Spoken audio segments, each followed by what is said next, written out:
राज्य में निर्वाचनी माहौल ओडिशा रे दीर्घ 25 वर्ष हेब बीजेडी शासन जारी रही।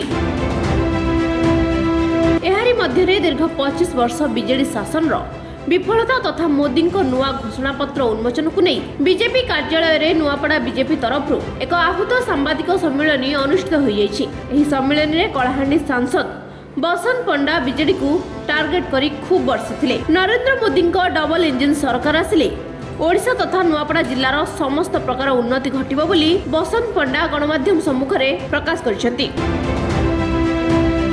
नुआपड़ा रे अभिनंदन पंडा को समर्थन करने पाई नुआपड़ा जनसाधारण को गणमाध्यम जरिया से निवेदन करिसेंती। एही सम्मेलन रे राज्य बीजेपी मुखपात्र अनिल विश्वाल, नुआपड़ा जिला बीजेपी सभापति सुब्रत ठाकुर, संपादक कमलेश दीक्षित, राज्य कार्यकारिणी सदस्य प्रसन्न पाढ़ी, जदुमणि पाणिग्राही, गोल्डी अग्रवाल, सदानंद जोशी प्रमुख उपस्थित थे।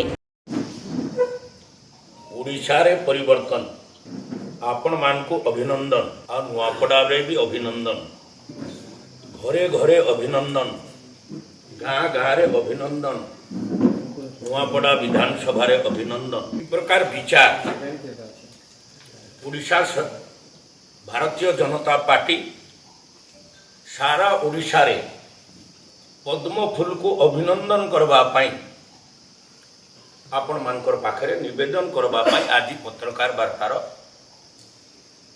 आयोजन करिछे।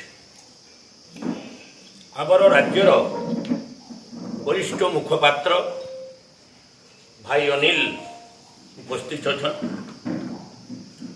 अकाट्य जुक्ति तथ्य सांगरे प्रामाणिकतार सह कि